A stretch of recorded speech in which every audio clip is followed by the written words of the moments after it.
It's rolling. Okay, thank you guys for coming to the second data team meeting. Miss Rodden, assistant principal, Mr. Underwood, writing teacher. Miss Hudson is not going to be able to make it today, so I'm going to brief her on everything we talk about today. For this data team meeting, we're finishing activity 1, which is roles and responsibilities, and the collaborative norms. So we're not to the point to where we're looking at the data yet, but we're going to be setting up our structures so that we can be efficient when we collaborate. I want to start out the meeting by giving you handout H1.1 that we looked at last time, which described the using data process. And if you'll just focus your attention on that first paragraph, I've underlined that last sentence, which reads, in sum, the purpose of the using data process is to guide data team in collaborative inquiry and to influence the culture of schools to be one in which data are used continuously, collaboratively, and effective to improve teaching and learning. That was pretty much the gist of it, of what we're doing.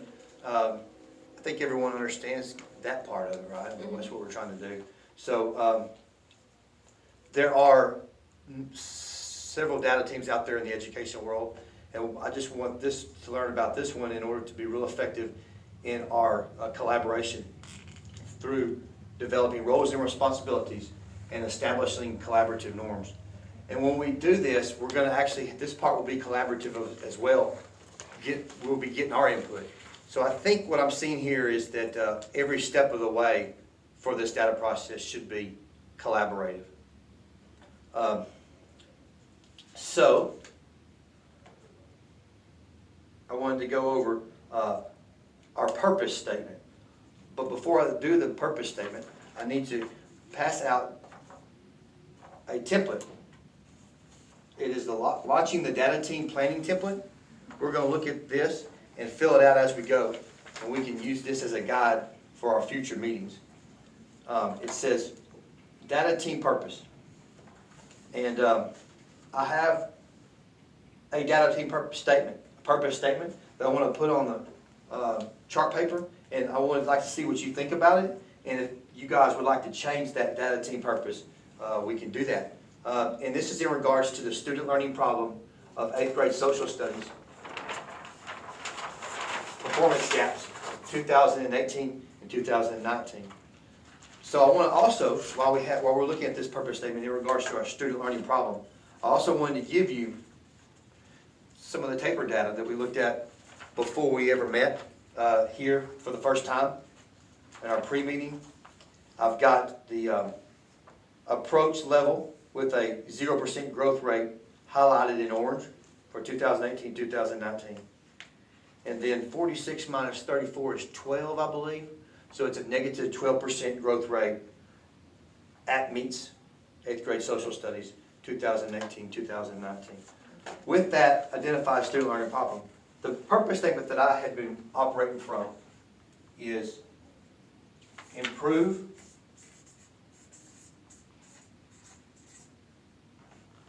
the growth rate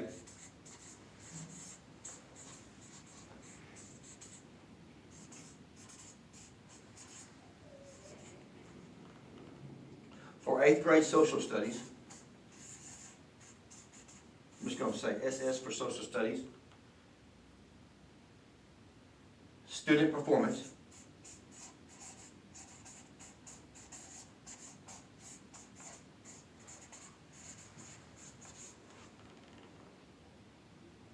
At Natchez Junior High.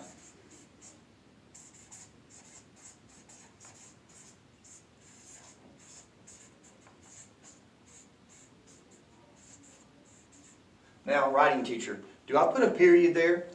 It's not a complete sentence, but no, okay. Just want to check. Oh, and you were a writing teacher as well, weren't you? I was. Okay. So that's the purpose statement that I developed. But I wanted for all of the team members to look at it and maybe if we need to adjust it, modify it, or change it. But this is kind of our purpose as to what we are working on here as a data team.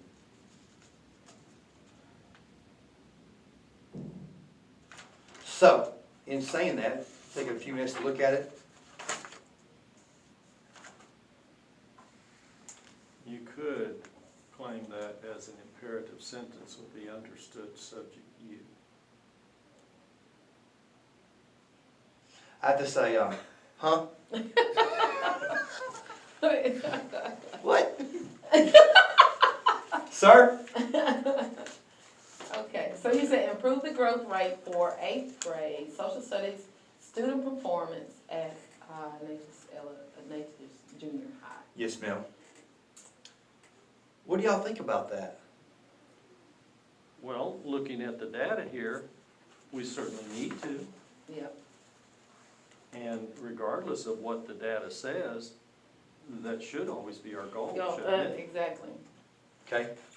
And we don't want it just to be, just for the state mandated testing, but you want student performance to increase regardless of that. Of course. And when we look at, we disaggregate this a little bit, we're looking at 69% approaches grade level, but only 23% have mastered grade level. So that means less than half of our students are performing at expected grade level. So that might be more so what we want to say instead of. Okay. Instead And it's declining Yeah. from 18 to 19. Are you saying, Ms. Rodden and Mr. Underwood, like instead of just addressing the growth rate, address the 23% at masters? Well, it's not just a matter of looking at the 31% that are not even approaching grade level, but the 46% that meet grade level. That means they are just at, it's like they're passing, just. They are just passing. Okay, so we've got a bunch of kids in the 70s range if we look at the traditional grade scale. Okay, we really want more than that for them. Yeah. We want them to not just pass, we want them to thrive. So you could look at this one set of data and see, what, 3 different approaches to it? Maybe more? Yep. No. Well, instead of tabling it for later, we can do that, but for as far as just maybe making some modification to this Are you talking about this as a statement of purpose? for this data team meeting. That's sufficient right there. Okay, so we're gonna say that's Okay. sufficient. That's the heart of it. And but we can still at some point look at this other disaggregated element. Yeah, that would be later when we look at how do we make that happen. Okay, all right, cool. Well, if you don't mind writing this down for number 1.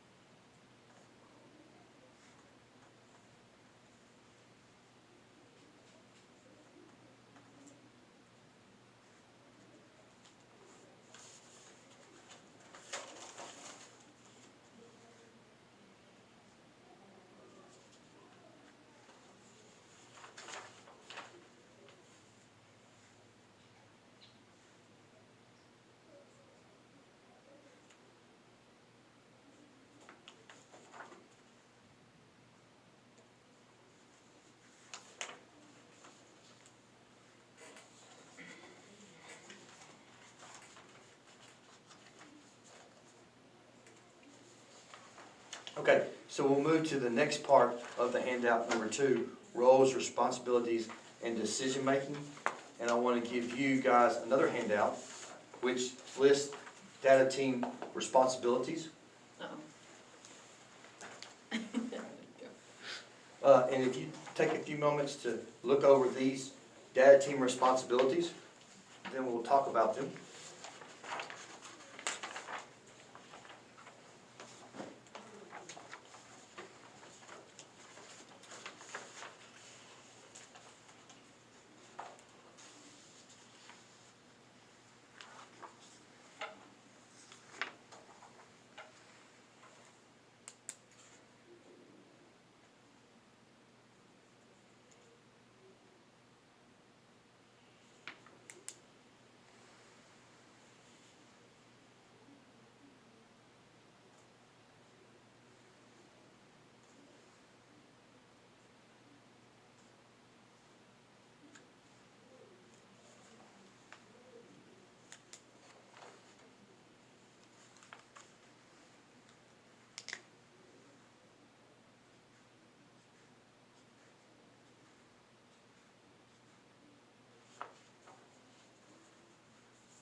So here in just a bit, we're going to take a look at these, and we won't be able to spend too much time on them due to time constraints for this meeting, but would like to maybe spend a minute talking about them and seeing if we can adapt any of these data team responsibilities to our specific setting here at Natchez.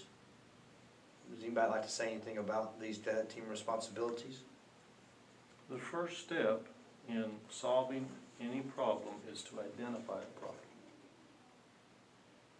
And I don't see that in here, other than this little insert that says verify causes. Well, what's first coming to my mind is that this is more of our responsibilities and not actually the process. Identification of the problem is the main step, like you said, Mr. Underwood, of this collaborative. So like, what you're saying is like, okay, so we know the problem. What step what part of the team are you gonna handle? What part are you gonna handle and what part am I Right. gonna handle? Is that what you're? Right, our roles and responsibilities. roles. Yeah, our roles and responsibilities. So somebody needs to be the data collector. Right, And then somebody needs to be the researcher, come back with some information, where they've researched, some different, strategies or something like that, and how we're gonna communicate that to, maybe the different staff or something like that. yes, ma'am, and you use the word data collector, the words data collector, and that would be me, the facilitator. Like the role of the data coach, which is gonna be me, Okay. would be the facilitator. So, yes, ma'am, and I'll use the word data coach, but it's gonna be one of those situations where the players know more than the coach. You know, Yeah. so my main role as the data coach is to facilitate, and, what else did you guys see or have any questions about in regards to these responsibilities?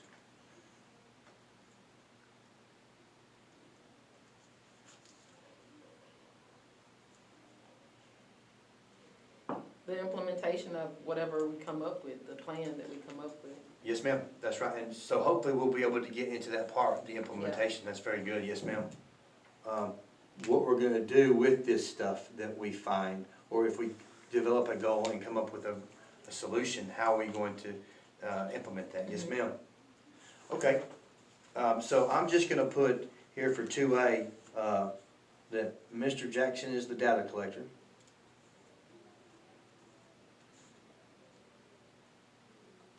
And general facilitator. Okay. I'll make sure that these meetings are coordinated. We have the room, I have the supplies, and I have the data and the stuff to look at, just to provide the environment for the collaboration.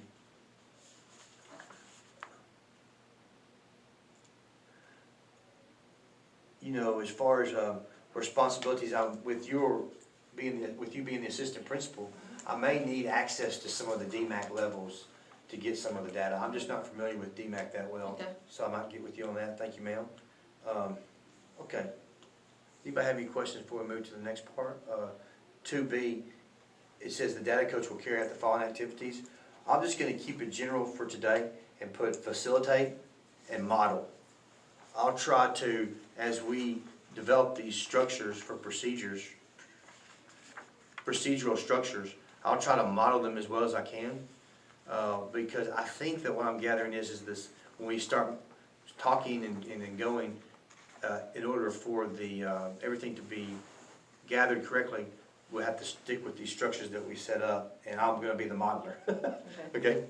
All right, well, what other responsibilities and roles are we gonna issue out? Because, Okay, so what other roles and responsibilities will we issue out? So the only ones that I can think of. you're gonna have to communicate the plan or something like that to other staff once we, well, you're not, but you're the only social studies teacher. Yes, ma'am. And so as far as talking to the stakeholders, I was thinking the same thing last night as I was looking over this template, because when we get to C was the implementation. The data team is authorized to make the following decisions.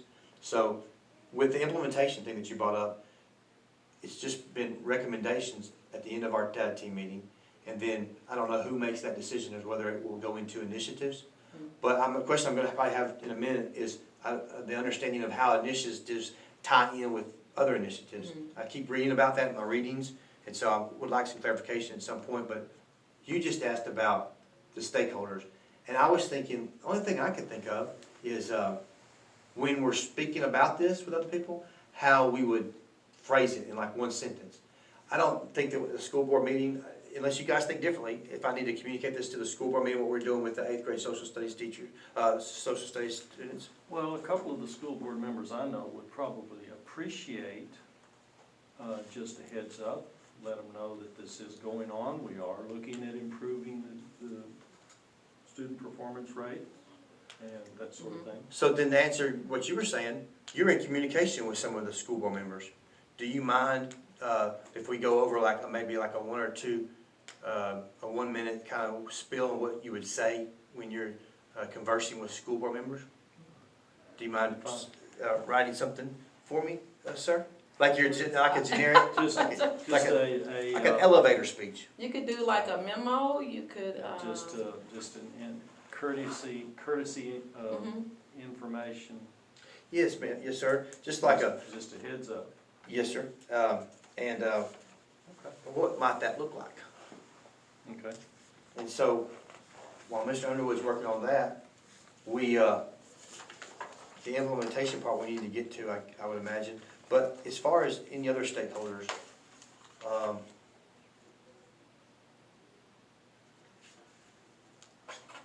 parents, Mhm. do you think it would be viable to let the parents know about this? Okay. Do you want to consider the idea of a parent advisory committee or even a student committee? Sometimes you do that, sometimes you don't, whatever you think is appropriate. So, then are you saying like that a parent would be part of these meetings, or? It could be, or it could be a separate meeting for some of the parents, Okay. or some combination thereof. Okay, I think there are some parents who would be interested to know that we're not just up here making assignments. We're looking at this data, and we have, some don't even know we have this data.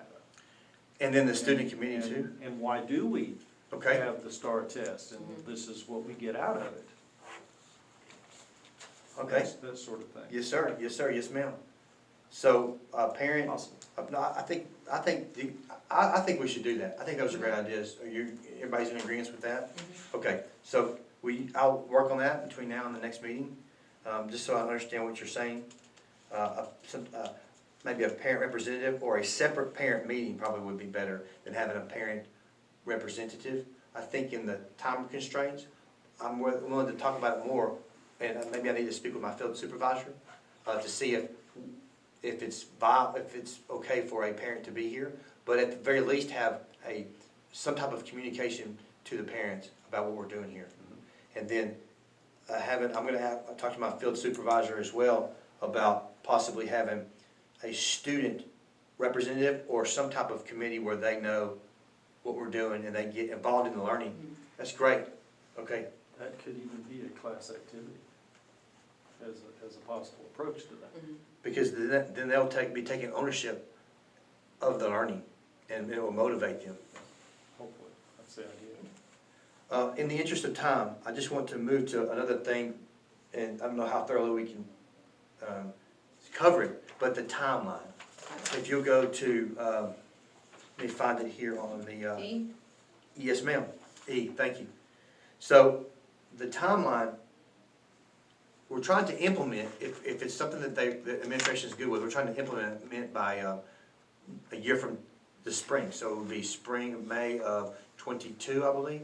So we want to have everything done by that January 22. So the deadline is January of '22. Okay. 01/22. And we will have 3 more meetings this semester. We need to do it before May the 14th because you leave on the 14th.